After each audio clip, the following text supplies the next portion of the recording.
Hello, everyone. As we continue having a look at theme 3, which is the Roman Empire, or as the title suggests, an empire across 3 continents because it did expand into 3 continents.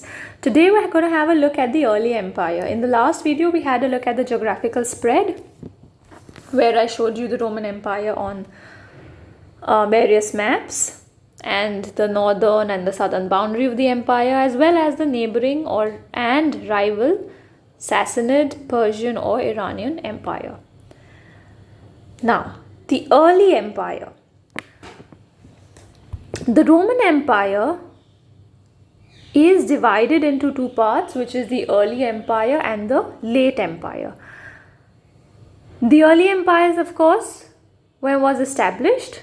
The late empire is after the 3rd century CE. The Roman Empire was a mosaic of territories bound together by a common system of government. So we see that the Roman Empire had a lot of cultural diversity. However, there were very different types of people, languages, cultures, religions, habits, food habits followed, but people were bound together in the empire by a common system of government. Latin and Greek were used for administration, mostly Latin in the Roman Empire. Greek we will see basically in the Greek city-states. So mostly it was Latin in the Roman Empire. However, there were a lot of cultural differences and various languages were spoken regionally. So, for the major portion of the Roman Empire, we see it was a very tolerant empire. It was a very open empire where people had so many differences and yet they were bound together. They were allowed to worship their own gods until much later, when one of the emperors we'll read about who will make Christianity compulsory. But otherwise, in the beginning, they were allowed to follow their own cultures, have their own forms of worship, their own gods, and of course, follow or speak in their various languages. There was, however, a single ruler. So this is important in the Roman Empire, where you have so many differences, so much of diversity, yet they are all bound together under the name of one empire because of the common system of government, which has one ruler as the head.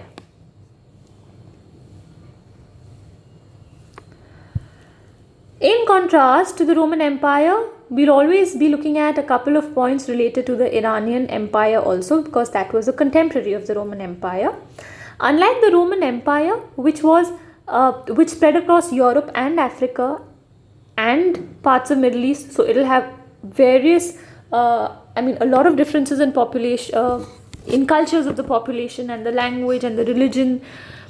The Iranian Empire had people who were largely Iranian only. They do not have a lot of cultural diversity amongst themselves. They were earlier ruled by the Parthians and then later the Sassanians.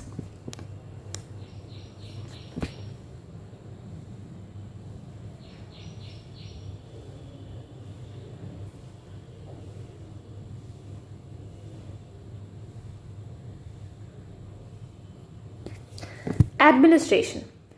Now, let's see when Rome was established, when it was founded, and later how it came to be known as the Roman Empire. The story goes like the twins Romulus and Remus founded Rome in 753 BCE. This was the site where they were suckled by a she-wolf as orphaned infants. So basically there were 2 twin brothers called Romulus and Remus, and they are the founders of Rome. They founded Rome in 753 BCE. How did they choose the site where to build Rome? They established it there because they were orphaned, and as babies they were suckled or they were nursed by a she-wolf. So that's the place where they founded Rome. From 509 BCE till 27 BCE, Rome came to be was known as the Republic. This region of Rome was known as the Republic because the power basically lay with the Senate. It was believed that the Senate were people chosen from amongst the people. They were basically an elite group of men who were controlling the administration. From 27 BCE onwards, the Principate was established by the adopted son of Julius Caesar, who was Octavian or Augustus Caesar. It is the Principate which will be known as the Empire or the Roman Empire. So the Roman Empire that we're going to study about in detail is actually the Principate, which is 27 BCE onwards till its decline. Now the Senate that I have mentioned, what was the Senate? It was the aristocracy or an elite group of people, which was a key institution in the Republic. However, in the Principate, Augustus, the ruler, becomes the sole real source of authority. Now, there's a lot of difference when you say that you are becoming from a republic to a monarchy. Republic means there's a group of people ruling, and suddenly in monarchy you're going to say only one ruler has all the powers. So, in order to placate the people, Augustus did not call himself a king or a ruler. In fact, Augustus called himself princeps in Latin, which means the leading citizen. So, it did not technically mean an absolute ruler. However, whatever he did was in sync to what an absolute ruler does. But it's like to maintain a facade. He said that no, see, I am a leading citizen, and this is done to maintain a facade that Rome is still a republic and people should not revolt. I mean, especially the aristocracy should not revolt. And he wanted to tell the aristocracy and the Senate that, see, you are still in power. I am just the leading citizen. Augustus is not the only person throughout history to use such an excuse. We see a lot of dictators, or not even dictators, just rulers who came to power after a republic or after aristocracies. We see how they will first put up a facade of their rule. They will not call their ruler what it actually is, and then slowly they will change everything from within. So, in the Principate, Augustus was the sole real authority, sole real source of authority. However, Augustus was called the leading citizen, or princeps in Latin, which did not mean an absolute ruler. This was done to maintain a facade of the Roman Empire still being a republic, even when Augustus took control. The army in the Roman Empire was extremely important. It was a paid professional one, where soldiers had to put out a minimum of 25 years of service. It was the largest single organized body in the empire. Now, the army in Rome was a proper paid professional army. A minimum of 25 years had to be done there. And in fact, it was the largest single organized body of the empire. It had over or around 600,000 soldiers. The Senate hated and feared the army as it was a source of often unpredictable violence. So, we see here that there are three main players: the Senate, the Princeps, and the army. Now, the Senate is going to fear the army, because a lot of times we will see that the army and the Princeps will join their forces together, or will put their clout in the same side. These are the twins Romulus and Remus. Just a sculpture or a statue where they're being suckled by the she-wolf. Here's another one engraved on a wall.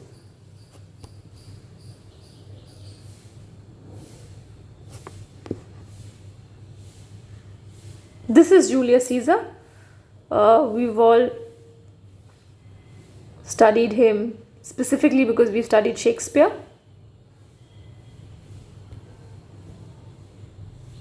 This is Princeps, or the leading citizen, or the person who established the Roman Empire, or the Principate, as we're going to study, called Octavian or Augustus Caesar. He was the adopted son of Julius Caesar.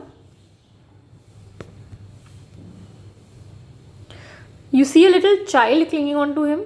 That is actually the adopted son of Augustus. His name was Tiberius.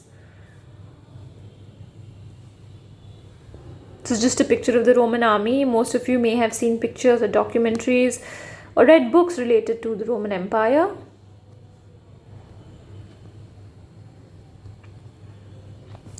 Now, in contrast to the army of the Roman Empire, which was proper paid and professional, the Iranian or the Persian Empire had a conscripted army.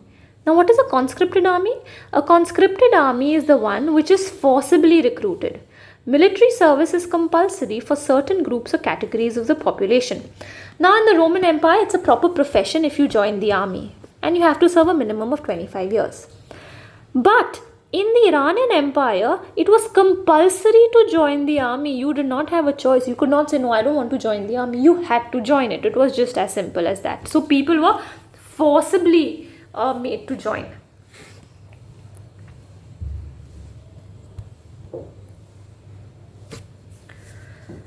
I've already mentioned this. The main players in the Roman Empire thus were the emperor or the principate.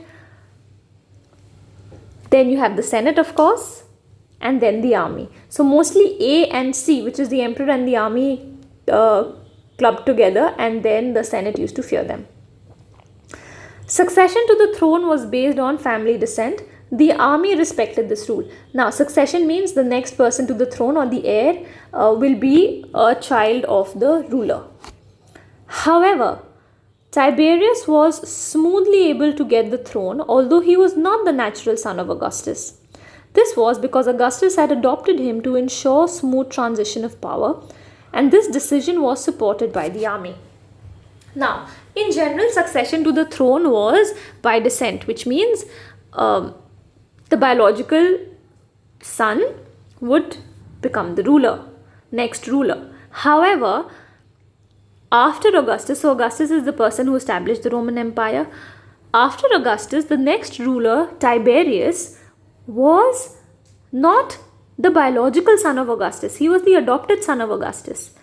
Then how did he become the ruler? He was able to become the ruler because before his death, before Augustus's death, Augustus adopted him, named him his heir, and this decision of the ruler was supported by the army. So because the army supported this, Tiberius could easily gain control.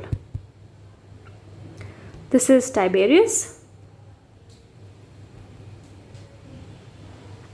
We'll end the video here for today, and in the next video we'll have a look at the extension of the empire. Thank you.